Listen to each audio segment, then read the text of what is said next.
He asked me what race I was, and I immediately I was appalled. I was astonished. I responded, what does that matter? And so the host said, well, we have a regular customer here who doesn't want to sit around black people. My name is Kimberly Williams with The Interview. Today we're going to talk to the family that experienced the terrible trauma at the Buffalo Wild Wings. We'll be kind of going through the incidents that unfolded and how it's changed their life. So stay tuned in with The Interview. Okay, today we are here with Ashley, Justin, and Marcus, and Mr.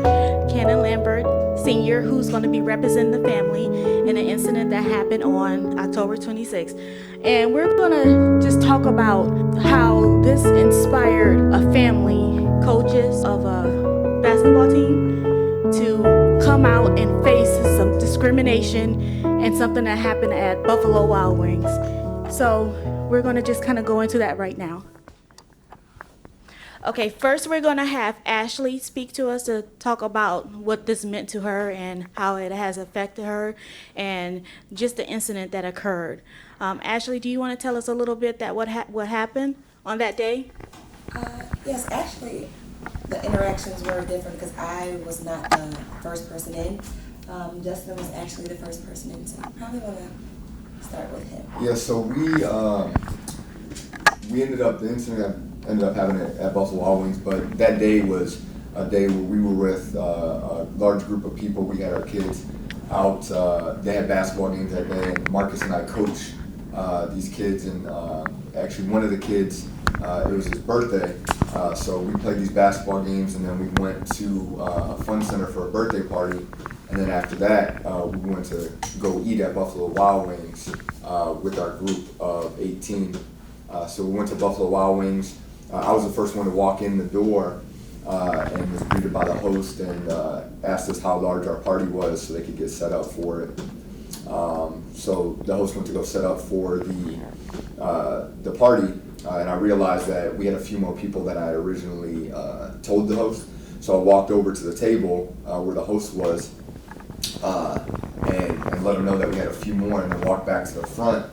And during that, I ended up walking by, and I didn't know at the time, was this customer, this racist customer who didn't want us there. So when I get back to the front, we're sitting there waiting, and the host comes back to me and says, and he asked me with a straight face, he said, "What race are you guys?"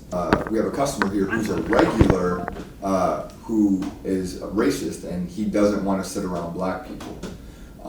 So, I look back at him and I'm thinking about, we got a group of kids with us, and our intention then is just to make sure that we can get these kids fed and get them home and get them relaxed. So we decide we're gonna go sit there anyways. So we go sit down right next to the table of this racist customer, and we sit down at the table and get settled in. And then a couple minutes later, that's where John, who's the black manager, comes over to our table and requests for us, or demands actually that we're gonna have to move. So that's where Marcus and I interacted with this John, and I'll let him fill you in a little bit more. Marcus, can you tell us a little bit about what happened from your eye point on that day? Yeah, so just kind of piggybacking off what Justin said, the manager came out from the back, we assume, and he came to our table. He kneeled right next to me, right in between Justin and I, and he told me, unfortunately, these seats are reserved, these tables are reserved, we have to move you. At that point, I just looked at him and I told him that that I knew what was going on. I was aware of the couple and their beliefs, and I refused to move due to the color of my skin. And he just kind of looked at me with a blank stare and just apologized and said he understood. Soon after he left our table and joined the party that had those beliefs, and he pulled up a chair and sat with them at the table. A little bit after that, he was accompanied by his boss, which was Hannah, which was another manager in Buffalo Wild Wings. We're just assuming that they were having conversations around us not wanting to move. Hannah and John came back to our table after the conversation with that couple. And Hannah and I started a conversation. I was letting Hannah know what John and I had talked about previously. While Hannah and I were having that conversation, John told Ashley a completely different story. So he said he told Ashley that he thought the tables were reserved, and he wasn't saying that we had to move, which was a blatant lie. And I called him out on it in the middle of that conversation. I just told him that, obviously we had that conversation. We know what was said, and that wasn't said as far as what you told Ashley. And from then on, Hannah and I continued the conversation. I expressed my discomfort with John to Hannah, and then I just expressed my discomfort with Hannah to Hannah because she wasn't being honest about who that couple was and what they believed in. She was kind of, well, from my opinion, Hannah and John were trying to accommodate them and their beliefs at that time and have us move instead of fixing the situation. So we was pretty upset with that, but we wanted to talk about it and conversate about it and ultimately let them make the decision or make the right decision. And they failed to do that at the end of the day. So we told Hannah that, to conclude, just give us a couple minutes so we can figure out what we're going to do as a group. She did that. She walked away from the table. We discussed among ourselves what we were going to do next, and we decided to leave. As we were leaving, kids were asking, what do we do? Are we getting kicked out? Or, why doesn't this couple like us? And I'm having to answer those questions, but also why that's going on. Ashley has an interesting story as far as us walking out that you probably want to get. Before Ashley starts, I just have a question for both Justin and Marcus. Mm-hmm. Do you feel that they were so comfortable with how they, asked you guys to get up and move, or letting you know how this particular white couple felt? Do you feel like this probably has happened many times before? Because I don't think we've addressed it. I mean, they were just extremely comfortable from what you guys have talked about. So do you feel like this is something that possibly could have happened before? When you say they, you mean the Buffalo Wild, John and Hannah, or you mean the actual couple? John and Hannah. John and Hannah. I don't know if John or Hannah was comfortable with the conversation, but they were willing to have that conversation. I would say that couple was comfortable with having that conversation with John and Hannah, though. Meaning that couple knew that John and Hannah would try to have that conversation for us to move. So I think it speaks volumes to a couple willing to go to that staff and disclose those beliefs to a staff, knowing that they will willingly accept them and try to accommodate them. So I think when you say comfortable, I think the patrons were more comfortable asking that establishment to do that because it's been done for them before. Okay. So could there be others? Yeah, we can only assume, but again, that couple was so comfortable to make that request and to speak to them and not even think twice about it. And we just feel like there is definitely more, and it's happened before. And they, talking to the employees that were there, that customer or those two customers have been going there for over a year. So we can only imagine how many other situations there were like that, and Buffalo Wild Wings hasn't stepped up to rectify it. So then it ended up happening to us, and that's what we're trying to change here, is to try to make sure that it doesn't happen to others, and make sure that people like that are not comfortable to go into Buffalo Wild Wings or any other establishment to even make those requests, no matter what their beliefs are in an institution, and make sure that there aren't situations like that any further. And Ashley, I understand that you was not there the day that happened. No, I was there. Okay, so you were there when it happened, and obviously you guys did a press release on the other day, and you were, extremely emotional about it. Can you tell us, from your eye standpoint, like what this has done to you, the kids, and your family? Has it changed you in any way? Definitely. It forced us to have conversations that, you know, we weren't ready to have. You know, obviously, you know, our boys aren't oblivious to racism. Like, you know, we talk about it, you know, but they've never experienced it firsthand. So it kind of forces us to be more transparent with them about it, instead of cutting the edges like, oh yeah, this happened, you know, before, or this exists.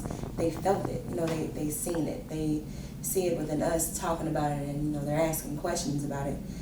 So as a parent or as a mother, it's hard to explain that to your children.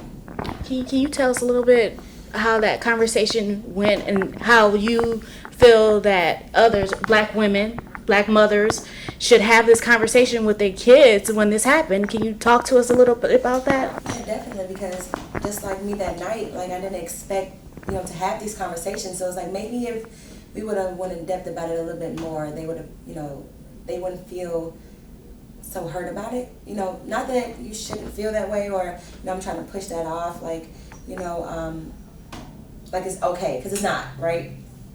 But we try to make them feel okay in the moment. So it's like, just bring more awareness to them, because it can happen, and it's happening.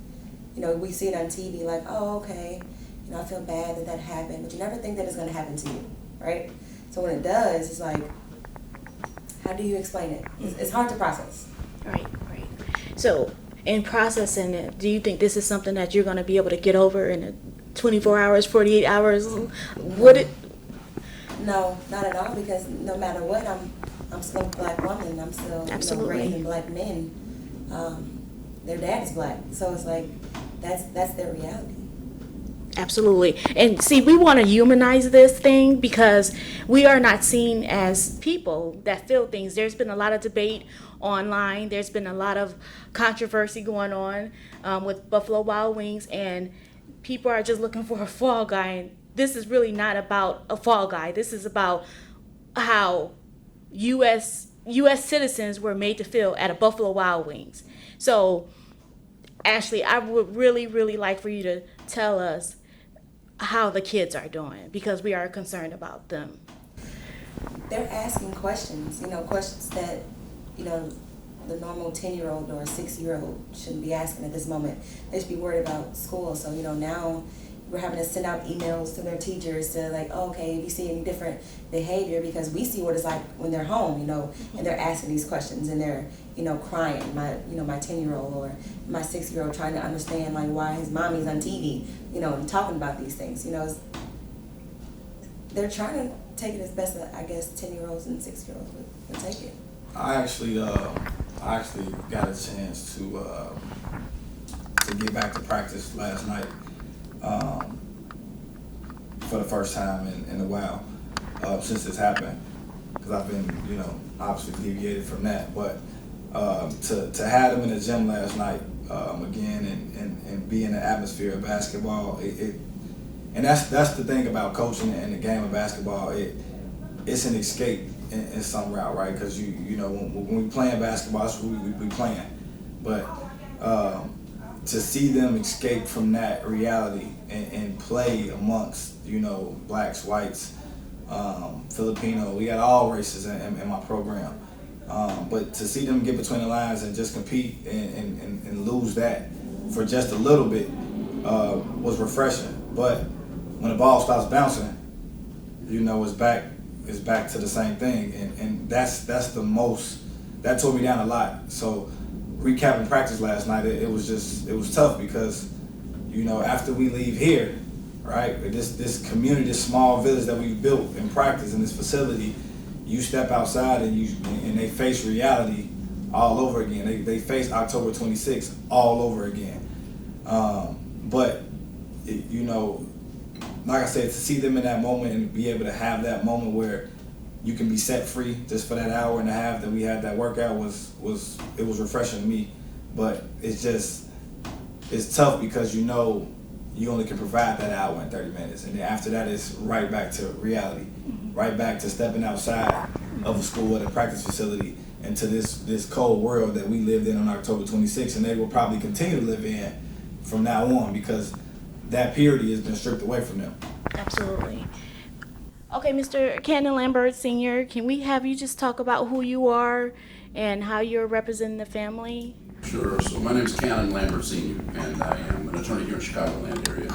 And in terms of this particular situation with Buffalo Wild Wings, I've had the good fortune to see social activism in its finest form when it comes to these folks that are seated to my left. And when it comes down to it, we're talking about people who have decided that they are willing to take on the mantra of, or take on the challenge of facing racism and doing something about it in the moment.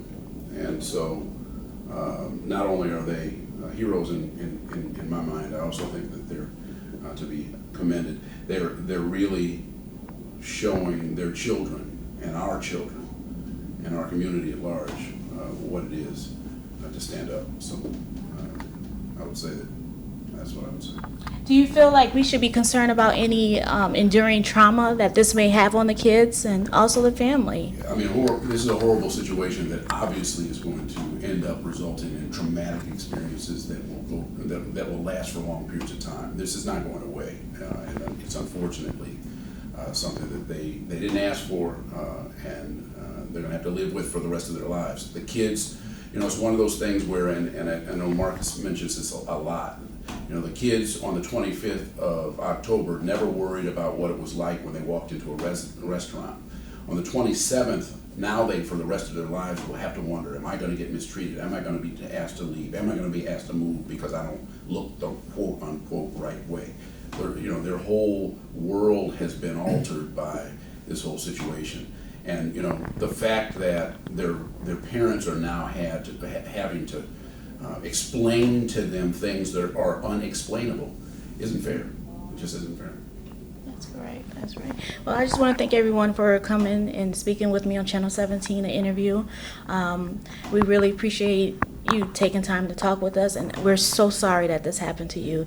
You have a very good person in your corner right now, Mr. Lambert, and I know he's going to take good care of you. And is there any final things that you would like to say to our viewers that will encourage or just kind of give us some information as to like what we should do if we're faced with a similar situations, because you guys all handle the situation as heroes, and you are our hero for coming out and saying this to us and letting us know what happened, because it took a lot of bravery to do so. So is there something final that you would like to say to our viewers, something that might maybe help? I would just say, first of all, just thank everybody for their support. This is not an easy thing to do, to stand up in front of this and take it head on. Too many times these things get swept under the rug, and it just causes it to continue to happen. And that's really why we're stepping up, is to try to prevent it or minimize these situations. So we wouldn't be able to do this if we didn't have the support of you all. So we definitely appreciate that. And then what I would also say is just when these situations happen, because they're going to happen, it's not just going to stop because of this. Speak out about it. Find a way to do it in the most civil way possible to make sure that you protect yourself and your families, and just make sure that we're just trying to educate everybody about how to handle these situations, because it could have easily went the other way, and it can always we know how the story goes, how we're the bad guys, and we're just trying to step up and be the good guys in this situation and educate and get everybody to understand what this looks like and get everybody to understand how to handle these situations. Marcus, would you like to say anything? Just like Justin said, it's pretty much the same spiel, but definitely want to thank Black TV and all the supporters and followers that you guys have for setting this platform for us to be able to come out and express what happened, and just spread the awareness is the most important thing. Like, we gotta let the neighborhood people, the national people, state people, whatever, if this stuff does happen, it is real. We are living proof of it. It's happened before, it'll happen after us, but you just gotta stay level-headed. Obviously, you gotta wear the hat the right way, and that's what I would say. Just always stay level-headed, think it through, be positive about it. Do less talking in the situation, put it in. If you're in a restaurant like we were, put it in the restaurant's lap. Let them make the decision. Allow them to make the decision, and then you react to it in the most appropriate way. And that's what we did.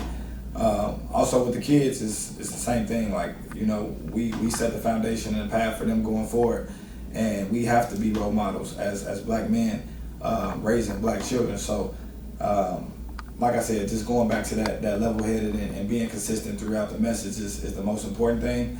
And yeah, thank you for the support and always and keep supporting. Like, we can't end this here. This can't stop here. We got to keep talking about it. We got to keep having conversations, because if we let this die, then another situation pops up, then another situation pops up, and then we keep fighting this battle. But if we continue to talk about it and spread awareness, I think it'll help going forward. Ashley, anything you would like to say? Just thank you guys so much for supporting us. That's the biggest thing. That's the best way that we can get this out there, right? Is having everyone supporting and, you know, bringing awareness to the situation and just, you know, being there for one another. Alrighty. So you've heard it here from Channel 17 in interview. We have the family of this horrible incident that happened at Buffalo Wild Wings. You do your own research, and let's change these events and make everything, you know, come together as a people so we can start being more vocal about these incidents. Have a great day. Thanks for tuning in.